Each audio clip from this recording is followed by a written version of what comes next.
The Romantic poets, they were the original punks. I mean, you look at like Byron and Coleridge and all of them, they were Yeah. doing drugs and But that's partying not the and perception now, you know what I mean? The perception from like a 11th grader that has to read them isn't that's probably, true. unless you have That's the good true. teacher, I guess.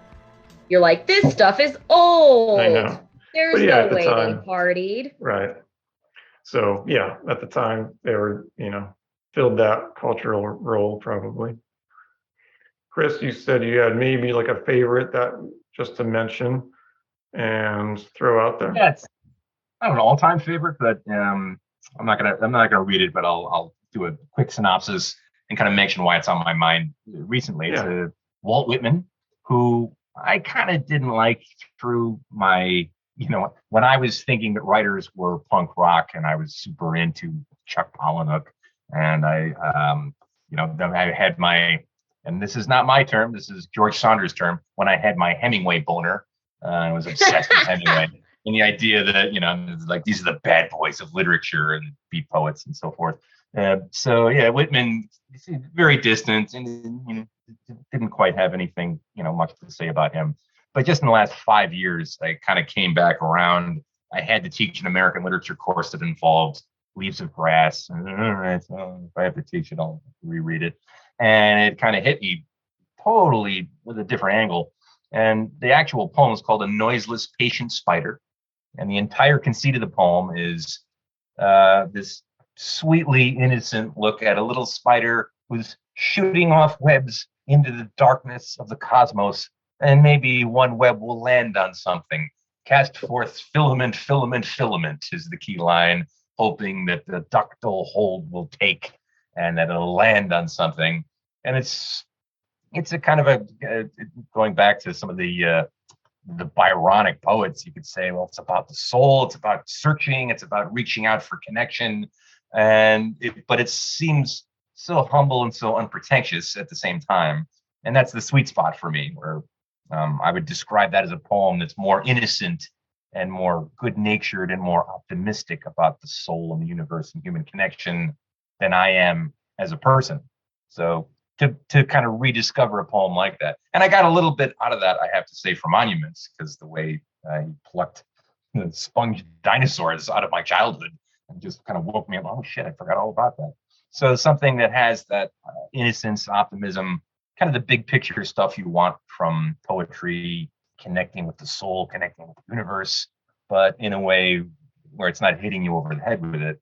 And this sweet, gentle, tiny little poem that's 15 lines long seems to do that for me. So I kind of hold that up as yes, as cynical as I get, there still is a mechanism by which you can really hit some of that big stuff, some of the big picture philosophical abstractions about the human condition, but in an unpretentious way.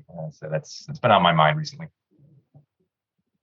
Well, Whitman was one of the first poets that I fell in love with. So I had the opposite reaction than you. In high school, I read a lot of stale poets. I didn't get any access to the Romantics until I was in college, and I loved them. Talking about the Romantics earlier while we were on break, about them being the original punks, right? And that was how the English teacher sold it to me. So there was a bias there. I was like, these are punks. These are punks, and I'm a punk, and this is going to be cool. But Whitman, I mean, for years when I was a teenager, I used to write quotes from Leaves of Grass inside my journals, right? Like, have you studied the earth much? Have you practiced so long to learn to read? Stop this day and night with me, and you shall know the meaning of all poems. You shall possess the good of the earth and sun. There are millions of suns left. And it's just like this transcendent quality to his work where he was like, we are bigger than just these insignificant human beings. We are part of something large, right? Every atom belonging to me as good belongs to you. We're all made of star stuff, as like Carl Sagan would say. And it was the first time that I read something and I felt moved. I read it and I thought, okay, like I don't feel so alone in this universe. I feel like there's meaning. And I also feel like Whitman he knew how to put his finger on how to say that. in a way that was beautiful. And yes, some of his poems are certainly like, I had a copy of Leaves of Grass where he's looking like some sort of grizzled Santa Claus figure, very overgrown with the long beard and stuff. And I picture him just sort of wandering the streets of a city, just like like reciting Song of Myself to himself and just like saying all this really strange stuff. There's these long rambling lines, and it takes a minute. It's an investment to get into Leaves of Grass. It's not casual reading. Like I would say it could be beach reading if you're a poet, but it's a lot to take in. But yeah, I mean, I it's funny. I haven't read Leaves of Grass in maybe a decade, and now this is the month of the Seeley Challenge. I know a lot of my poet friends are reading a poetry book a day right now. I don't think I could read all of Leaves of Grass in one day, but I certainly want to revisit it, and I have an old copy on my shelf. So yeah, thank you for bringing him up. I really love Whitman. He's really something else, Yeah. right? Are you aware of a YouTube series? This is kind of a videographer, documentarian, and his project is he's traveling through the South, and he just goes into these very rural communities and invites people to read different passages from Song of Myself or from Leaves of Grass. And is that familiar to you? I have not heard of No. this, and I would love to see a link to this because It's pretty. I want to know the pretty, reactions. It's low budget. It is, fly by the seat of your pants in terms of videographer production. But even if we only watch one or two, the very first one is like a 92-year-old, sweet, beautiful Southern woman who really just wants a highball. But all right, I'll read the beginning of this poem, and she reads it. And if you want to weep yourself to sleep that night, if you just want to cut onions and cry yourself to sleep, watch her reading the beginning of that first passage. And it's great. I don't know if they ever finished the project. I don't know if they got all the way through it. They started like 6 years ago. And it's, different people reading different passages as they travel through the South. And a lot of times the people, not familiar with poetry, they're coming to it completely cold, but you can kind of see them feeling it as they're reading it. It's very sweet. I would really love to do a project like that, but maybe with like a poet that it's just totally inappropriate to bring into a setting like that.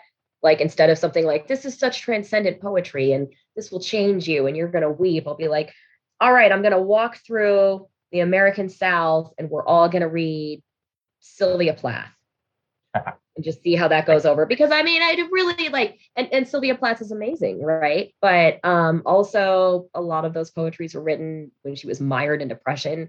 They're very woman-centric. They're very pained. Some of them are, Lady Lazarus, she becomes a phoenix, like she dies and she rises out of the ashes. She dies and dies over again. And so, of course, I'm the only one that would think that was funny, too. So I would film myself doing something really weird. I used to teach Daddy in Oh, a sundown town in the South, right? This is Beaumont, Texas, at a little university, right on the edge of Texas and Louisiana, where the KKK had a sign-up booth like 10 miles away. woo! And that poem resonated. Like people of all different varieties would like kind of wake up when you read Sylvia Plath's Daddy out loud. They're like, oh shit. I mean, that voice, deserve to be right? struck. What's And that? that's such a that's such a brave poem. Ariel is such a brave collection of poems. And, I've heard people argue that maybe she wouldn't have written it if she hadn't known she was going to die. But I don't know about that because I think it's too bad that she didn't continue living because that was the collection where she found her stride and she said everything she wanted to say. Previous collections, she was really restrained and filtered a lot more through craft and was like, look at this beautiful meter in this poem and look at this, these lovely poems about like, looking into water and I am silver and exact. I have no preconceptions. But then you go into Ariel and she's just saying shit like, daddy, you bastard, I'm through. I want to die. Like I have done it again 1 year in every 10. I manage it. Like I'm a sort of walking miracle because I keep trying to commit suicide. I mean, these are really deep cutting poems. And, I think especially like, it's not that it wouldn't appeal to men, but I think it especially appeals to young women, right? Because there's so much pain in it. And there's so much about, there's a poem in that collection where it's like they're selling the parts of a woman. And I'm trying to think of the name of it right now. And it's failing me, of course, but it's somebody saying, first, have you this? do you have a woman who can do this? No. Well, I have the perfect woman for you. Off. And yeah, sort of auctioning off the parts of her and just talking about what she's good at, and she can cook and she can do these things, right? And it feels so painful and so cheap to read, and yet women are objectified all the time. And women are looked at as, especially in Sylvia Plath's day, like, this is a woman who would make a good wife. And that was how you were supposed to be. You were supposed to be a good wife and a good mother. And if you reject those notions, then you're bad. And so I think, maybe that would be a really interesting collection of poems to read through the American South. I mean, she has lived on, and she's well remembered now, and she's canon if you study poetry in college. So I don't know. I mean, maybe it's really take to her. They because I'm on, and I've done that in Florida, in Texas, and in New York, and in particular the poem "Daddy." Like, people who think they don't like poetry somehow latch on. There's a stake in your fat black heart. There's something about it is just evocative enough. That's one of my favorite poems of all time. It's just, and the emotional tone there is just right, and that's really hard to nail, right? When you're using pain. I mean, something that I've heard about my own poetry and that I've said about other poetry is the emotional tone is too high here, right? We need to filter this through craft. We need to rein that in a little bit and yet still communicate like that basic human truth. And I think, Aaron, the questions that you sent over that we got in Instagram, the second one was about our values. How do we, what was the question about values? Because I feel like I'm going to be able to make my point with the this. question that came through was, what are your values and how do they show up in your work?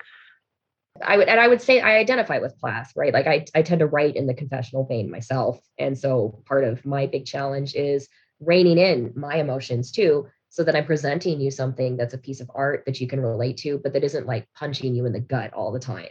You have to make sure you disperse those. And I think it was Natalie Goldberg who said you should go for the jugular. And that's my big value in writing, is you should go for essential truths and you should tell your truth. And yes, you should show restraint and use craft, but you should speak your truth as honestly as you can, because that's how you're going to connect with your reader. And I think Plath is a really great example of doing that, right? She says, "Daddy, you've got a stake in your fat black heart, not through, you bastard." These are bold statements and these are painful subjects. But the reason that Ariel is a collection that lives on and is taught in college courses is because she was honest. I mean, I think she was very honest about her pain. And so that's a big part of my value in writing too. And I think hers, right, is that you go for the jugular and you tell the truth, and that's how you connect. And that doesn't necessarily mean you always have to tell the bad truth, right? We're not always doing just like a live vivisection and just causing great pain and writing poems about pain. It's not just, it's about truth. It's about being honest. And everybody's honesty and everybody's truth is a little different. And that's where your unique voice comes in. And that's how you discover your voice, I think. You convinced me. I always like to add "I think" on at the end. So if anybody like disagrees with me, I'm like, I just said I thought that. Yeah. I think, it's not 100% like I'm right and everybody else is wrong, but that's how I approach it. I thought that was a really good question too. Well, this is not directly related to values, but I can force it if need be. But somebody got me. It's like the collected diaries of Sylvia Plath. And I can just open up to any page. And my immediate reaction is, holy shit, she's this good writing in her diary. I open up my own diary. Oh God. Oh my God. So, I mean, she was so good that she was able to just kind of freeform apparently and still have this incisive, really clever way of pulling things together and these emotional truths. And it seems, it reads casually. It doesn't read like somebody trying to be profound. And that's so difficult to make that work and to make that be good. That's another reason I like Anthony Bourdain, because a lot of it seems conversational, it seems casual, and yet he's hitting at these really incisive, important philosophical points. So jealousy, that's not a value necessarily, but one of the things I noticed about authors that I like is I have to go through this cycle of frustration at how much better they are than me, and then say, oh, but I appreciate how good they are, and all right, keep working, keep pushing in that direction, or move your own direction and kind of see where it goes from there. What are people's feelings about East of Eden, the novel? Either of you have an opinion on that as a novel? Oh God, I mean, when I was in high school, it was one of my favorite books. And that was before I'd really studied anything about the Bible, about Cain and Abel. But really, I haven't reread it in a very long time. But one of the things that struck me was that, I mean, you had one character that was definitely, she was supposed to embody like some type of evil, right? And temptation.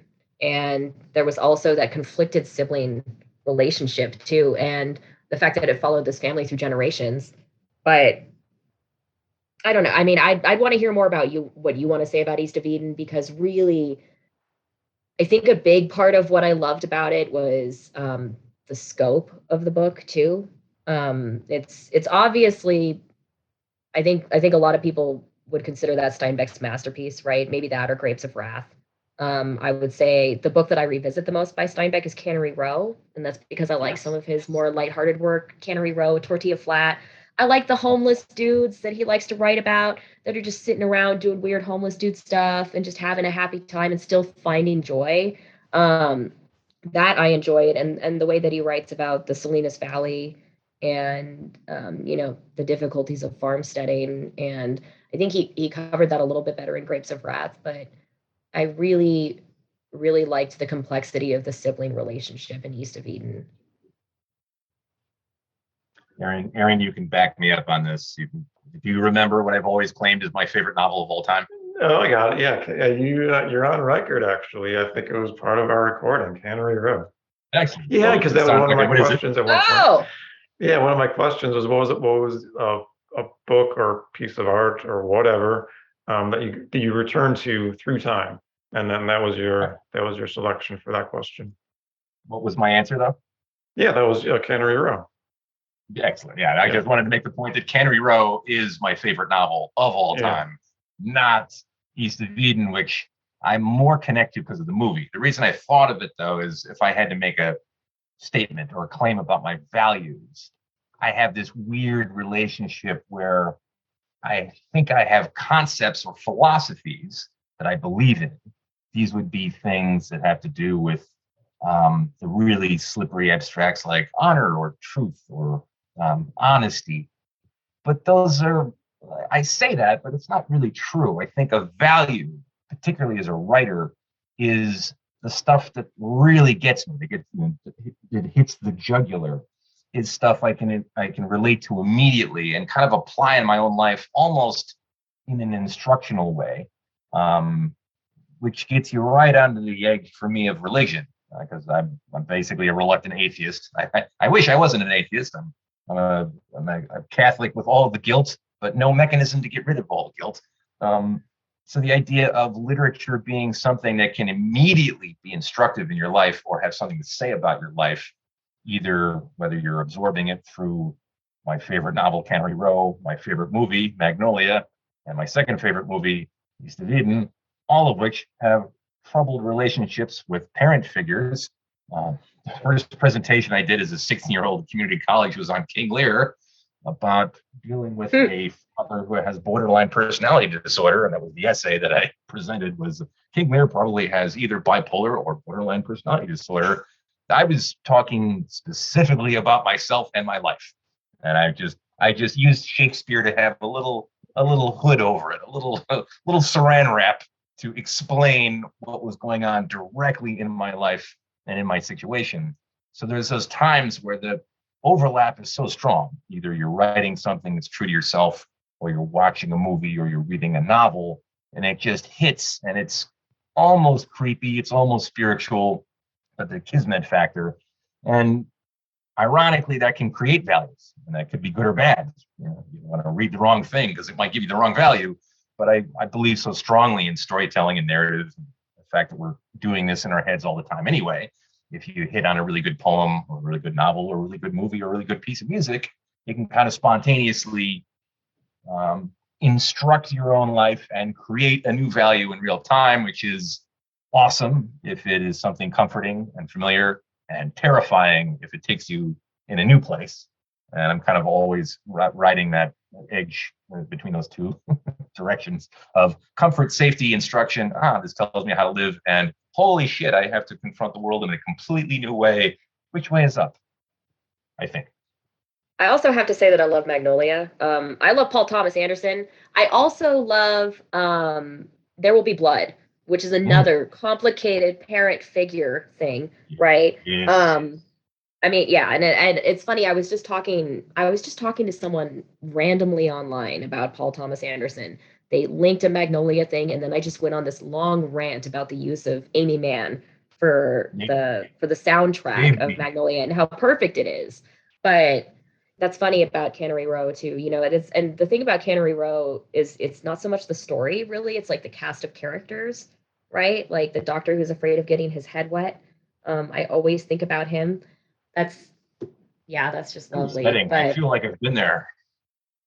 Yeah, it's just like it's and you know, if you've ever I've actually been to Monterey, to where Cannery Row is based, and like taken the tour and everything, because, you know, huge Steinbeck nerd, or at least I was when I was younger. I did. I went to the museum too. Yeah. And you can kind of see like the lushness of the valleys, right? And like this setting where he was writing, it's absolutely gorgeous.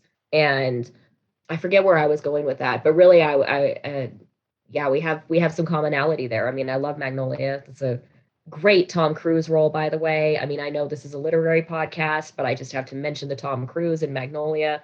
The Tom Cruise is strong in that one. He's a real actor. He's Very got unusual. chops. It's a very unusual role for him. And every time I watch it, I'm always struck by like the range right in the beginning, where he's like this really egotistical, like mansplaining guy. And then he like moves into like, by the end, he's like crying by his father's bedside. And so the humanity of that movie is like really excellent. So I can see why you love it the same way that you love East of Eden and Cannery Row, right? It's just, Steinbeck really portrayed humanity in a way that I think is realistic, without glossing it over, without making it pretty. And that's what made it beautiful. There's an Atmosphere song and album by the same name called God Loves Ugly. This is a Midwest rap group that I've been a fan of for a really long time. And I really like that line, that God loves ugly, and God loves the ugly things, right? I'm also a reluctant atheist. My father was raised Catholic, so he's still afraid of nuns, still has the phobia. And you know, both of my parents, by the time I was conceived, were atheists. So, you know, there's a really funny story about when we were kids. You know, my parents obviously didn't go to church, but they were like, we should give them the option to go to church if they want to. So they sat me and my brother down and they said, you know, would you like to go to church? Your father and I do not go to church, but if you want to go to church, we will take you. And we said, what's church? And they said, oh, it's this thing where you dress up in your best clothes and you go hang out really early in the morning and you listen to a preacher talk. And of course we were like, get up early in the morning and put on stiff clothes and miss cartoons. That sucks. We don't want to do that. But of course, like, that was the perfect way to like ask that question of your 5 and 6 year old children. And of course we're going to say no. But yeah, I mean, you know, so I also wish I believed in God, but you know, I mean, my God is writing, is poetry. I think there's still something to worship. There's still something to find your spirituality. And it just doesn't have to be like a godlike figure who, you know, in a lot of portraits kind of looks like that Walt Whitman cover, Leaves of Grass. So maybe Walt Whitman is godlike, you know, look at that picture of him. What did I call him? An overgrown Santa? That's not good. I love Whitman, for the record. I think that's what the best poetry and the best writing does, right? Is it connects us to our humanity and makes us feel closer to each other. Yeah, you know, I mean, difficult parent relationships are like one of those standard story arcs that we can all follow, because everybody has that. Everybody has that relationship, you know, no matter how big or small. Yeah, wow. That was such a good like explanation and response to that question. It was not a direct response, but it was, I think we got Yeah, that there. went deep. Whoever asked that question, we went like We got way, there. way deep onto that. Well, the value is such a, like, obviously it is such a central thing in any like creative process that has any substance, because I think the thing that came to my mind was somebody else told me after they read some of my work in like a workshop setting, where they kind of like a light bulb went off for them, and they said like, "Oh, your writing like is what you need to tell yourself," because they're like questioning like, "Where is this voice coming from?"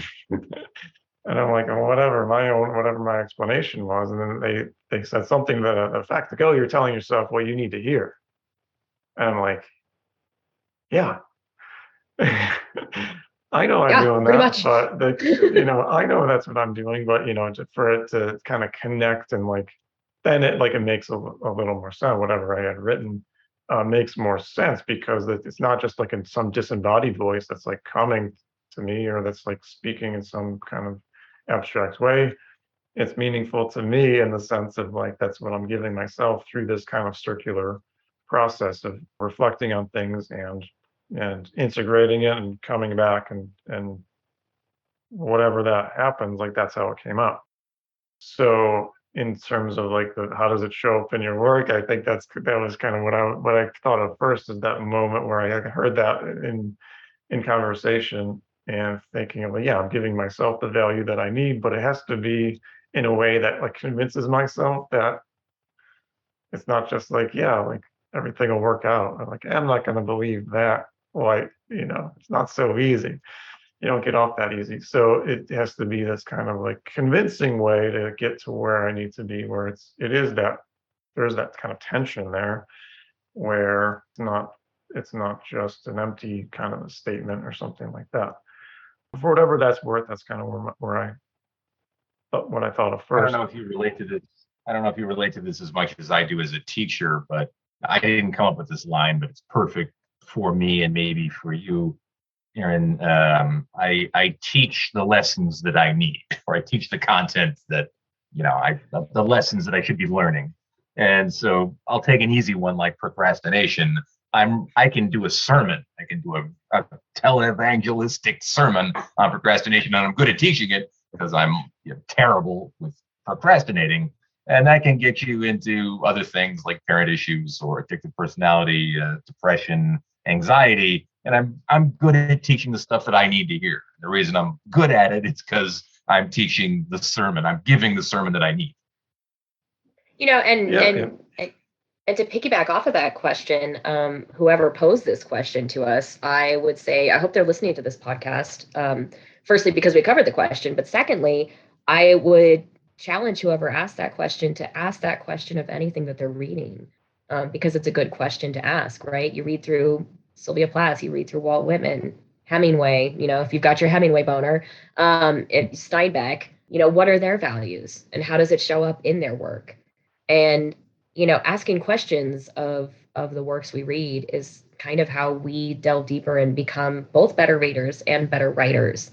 And so I think that's an excellent question, because it relates to the first question, right? What do you do on difficult writing days? Maybe I read and I ask questions of what I'm reading, because what we take out of what we're reading, it's unique to each individual. Like the way that I read Sylvia Plath is going to be a little bit different than the way that Chris reads it, and a little bit different than the way that Aaron reads it. But all of it speaks to us. All of it connects. So why does it connect with you, and what value is it offering, and how are you seeing that? And I don't know that I can answer that question for anybody, right? Except for myself. But I think it's such a great question that I really hope that person is asking it of the works they're reading, because I never thought of it that way, but that's certainly part of what I do when I read works by people I really greatly admire. Yeah, I mean, to return to a musical term like resonance. So it's like three of us can read a poem and we could all say, yeah. Like, so it has a resonance with us, but the things that we get from it might be different. So that just all makes total sense. Yeah, I do. I like that question as a reading question too, not just a writing or creating question. Well, that's a lot to think about, huh? It's certainly, I mean, I have listened to some of the previous Wild Roof Journal podcasts. So it's like, I feel like anytime you discuss literature, you're going to go deep. But this was a productive conversation for me. I actually feel like writing now. So maybe this is how I get through my difficult writing day today, because I have yet to write today. And I meant to, and I procrastinated, Chris. I was like, I'm totally going to sit down and write before I do the Wild Roof Journal podcast. So that way I'll know that I got it done. And then I didn't. I also didn't read anything useful. I doodled. So this might be Yeah. my way to get through my difficult writing day and put down some words to paper. Nice. Yeah, we have multiple. Yeah, difficult writing day. Listen, read, doodle. All these are good options. I'll say one last thing. If you hear crickets, I'm aware of them. And if it comes through the audio, I apologize. You But mean there's literal crickets. crickets? Yeah, but there's crickets. Nice. So it's the summertime. We know it's you edit out August. the awkward silences. You mean legitimate crickets. Just checking. Yeah, there's I mean, I real-life was going to crickets. say, if you hear crying in the background, I have an elderly pug and he's not happy about being left out of this podcast. He's the All center right, of the so, universe. this is a lo-fi endeavor. So if there's background noises, it is it's the beginning of August right now. So it's like we're hanging out on the porch talking about poetry. Yeah, beautiful. That's Talking ambiance. about poems. So if you're annoyed by the crickets, if you made it this far, just kind of have that image in your mind. We're just hanging out. Steamy, it's hot. Sitting on the front Yeah. porch, listening to Yeah. the cicadas, sipping some sweet Yeah, tea. right. Like we're not. I want to say thank you for having me. Sorry, Chris, I didn't mean to interrupt you. Oh no, I was just going to say my only physics question is how is it that every pug is the center of the universe? Because they all are. My dad has one also, and he is also the center of the universe. Interesting. Oh man, Put that up for yeah. next Every time. single It'll be the pug sequel is to the best. center. They are the star of their own Hollywood story, and it Indeed. is always a tragedy if they are left out of anything. I mean, he is a Shakespearean tragedy outside my door right now, where he's like, "Oh, you only 100%. gave me one shoe stick. This is so terrible. I wanted to sit and eat it in your lap in front of the microphone so everyone could hear me." And he is indeed adorable. I also want to say thank you for having me, guys. This has been a really great experience for me and for letting me bring poems that I love. It's the perfect month to do that since this is the month of the Seeley Challenge. So I know a lot of people are looking for books to read. So I'll plug again, Count 4 by Keith Kopka. You can Google him. It's Kopka. He's very easy to find. He's Punch a Poet on Instagram. So very easy to find in that way too, because that's a unique thing. And also I brought a poem about him being punched, or at least his narrator being punched. So perfect Instagram handle, right? Yeah. Yeah. That was his generative moment. Yeah, he became a poet. Yeah, exactly. On impact. Yeah, he took shape. So yeah, absolutely. Thanks for joining us. I feel like we accomplished something. That was fun. We'll talk to everybody again soon. Sounds good. Cheers.